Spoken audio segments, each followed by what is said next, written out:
Hello' friends, আজি আমাৰ প্ৰথম প্ৰশ্নটো হৈছে ডেড চি কোন দুখন দেশৰ মাজত অৱস্থিত?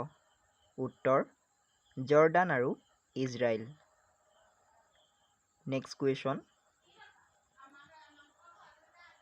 বাৰমুডা ট্ৰায়েংগল নামৰ ৰহস্যময় ঠাইখন কোনখন মহাসাগৰত অৱস্থিত?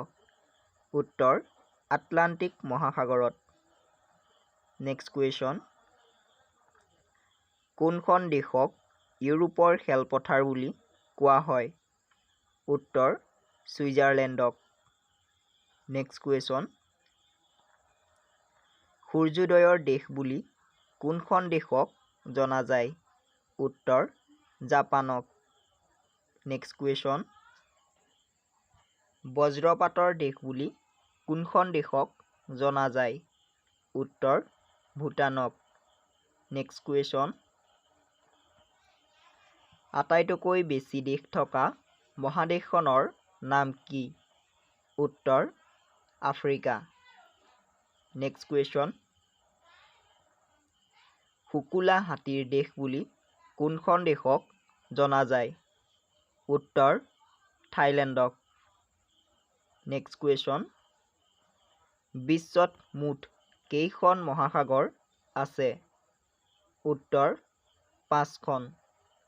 নেক্সট কুৱেশ্যন, বিশ্বত মুঠ কেইখন মহাদেশ অৱস্থিত? উত্তৰ 7খন। নেক্সট কুৱেশ্যন, হাজাৰ হ্ৰদৰ দেশ বুলি কোনখন দেশক জনা যায়? উত্তৰ ফিনলেণ্ডক। নেক্সট কুৱেশ্যন, কোনখন ঠাইক পৃথিৱীৰ মূধচ বুলি কোৱা হয়? উত্তৰ পামিৰ মালভূমিক। নেক্সট কুৱেশ্যন, পৃথিৱীৰ ভিতৰত আটাইতকৈ ডাঙৰ দ্বীপটো কি? উত্তৰ গ্ৰীণলেণ্ড। নেক্সট কুৱেশ্যন, পৃথিৱীৰ ভিতৰত আটাইতকৈ ডাঙৰ ক্ৰান্তীয় বৰ্ষাৰণ্যখনৰ নাম কি? উত্তৰ আমাজন। নেক্সট কুৱেশ্যন, অসমৰ কোনখন ঠাইক পূবৰ আমাজন বুলি কোৱা হয়? উত্তৰ দিহিং পাটকাই ৰাষ্ট্ৰীয় উদ্যানক। নেক্সট কুৱেশ্যন, ৰাষ্ট্ৰসংঘ প্ৰতিষ্ঠা হোৱাৰ সময়ত মুঠ সদস্য ৰাষ্ট্ৰৰ সংখ্যা কিমান আছিল? উত্তৰ 51খন। নেক্সট কুৱেশ্যন, কিমান চনত ৰাষ্ট্ৰসংঘ প্ৰতিষ্ঠা হৈছিল? উত্তৰ 1945 চনৰ 24 অক্টোবৰত। নেক্সট কুৱেশ্যন, পৃথিৱীৰ ভিতৰত আটাইতকৈ দীঘল পৰ্বতমালা কি? উত্তৰ এণ্ডিছ পৰ্বতমালা। নেক্সট কুৱেশ্যন, পৃথিৱীৰ ভিতৰত আটাইতকৈ সুউচ্চ পৰ্বতমালা কি? উত্তৰ হিমালয়। নেক্সট কুৱেশ্যন, কোনখন দেশক বেটেল গ্ৰাউণ্ড অফ ইউৰোপ বুলি কোৱা হয়? উত্তৰ বেলজিয়ামক। নেক্সট কুৱেশ্যন, মাউণ্ট এটনা এটা সক্ৰিয় আগ্নেয়গিৰি বিশ্বৰ কোনখন দেশত অৱস্থিত? উত্তৰ ইটালী দেশত অৱস্থিত। নেক্সট কুৱেশ্যন, ঐতিহাসিক চহৰ মাচু পিচ্চু বিশ্বৰ কোনখন দেশত অৱস্থিত? উত্তৰ পেৰু দেশত অৱস্থিত। নেক্সট কুৱেশ্যন, কি নদীৰ পাৰত লণ্ডন চহৰ অৱস্থিত? উত্তৰ টেমছ নদীৰ পাৰত লণ্ডন চহৰ অৱস্থিত। নেক্সট কুৱেশ্যন, পৃথিৱীৰ কোনখন মহাদেশত মৰুভূমি নাই? উত্তৰ ইউৰোপত। নেক্সট কুৱেশ্যন, ফ্ৰান্সৰ ৰাজধানী কি? উত্তৰ পেৰিছ।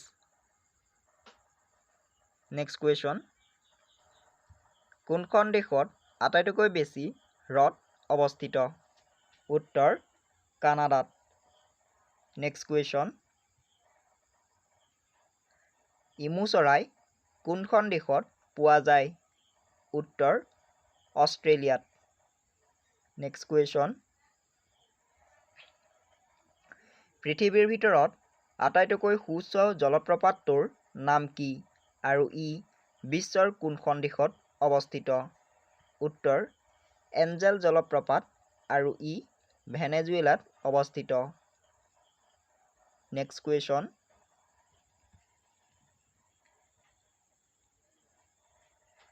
পেৰিছ চহৰৰ মাজেৰে কি নদী বৈ গৈছে? উত্তৰ চেন নদী বৈ গৈছে। Next question. য়েল্ল'ষ্টোন ৰাষ্ট্ৰীয় উদ্যান কোনখন দেশত অৱস্থিত? উত্তৰ আমেৰিকা যুক্তৰাষ্ট্ৰত অৱস্থিত। Next question. জাপানৰ আটাইতকৈ সুউচ্চ পৰ্বতশৃংগটোৰ নাম কি? উত্তৰ মাউণ্ট ফুজি। Next question.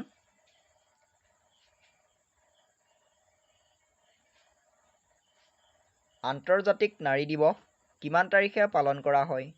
উত্তৰ 8 মাৰ্চত। Next question. বিশ্ব পৰিৱেশ দিৱস কিমান তাৰিখে পালন কৰা হয়? উত্তৰ 5 জুন। Next question. শান্তিৰ নোবেল বঁটা কোনখন চহৰত প্ৰদান কৰা হয়? উত্তৰ অশ্লো। Next question.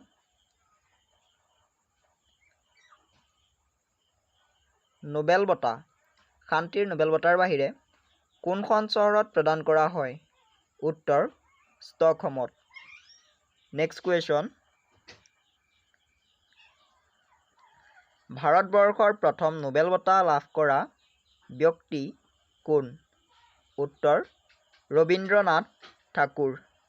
Next question. Rabindranath ঠাকুৰে কোনটো বিষয়ত নোবেল বঁটা লাভ কৰিছিল? উত্তৰ সাহিত্য বিষয়ত। Next question. ৰবীন্দ্ৰনাথ ঠাকুৰে কিমান চনত নোবেল বঁটা লাভ কৰিছিল? উত্তৰ 1913 চনত। Next question. কোনখন গ্ৰন্থৰ বাবে ৰবীন্দ্ৰনাথ ঠাকুৰে নোবেল বঁটা লাভ কৰিছিল? উত্তৰ গীতাঞ্জলিৰ বাবে। Next question.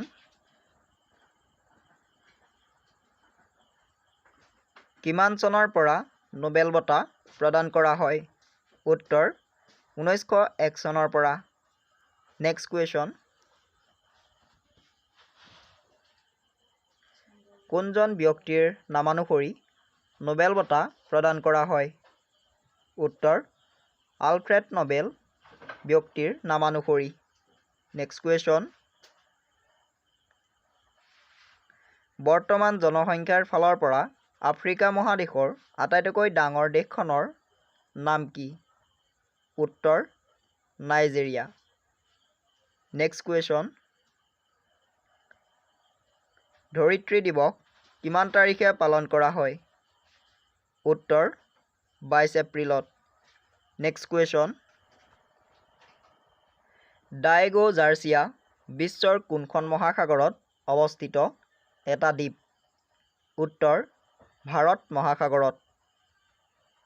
Next question. নীল নদীৰ দান বুলি কোনখন দেশক কোৱা হয়? উত্তৰ ইজিপ্তক। Next question.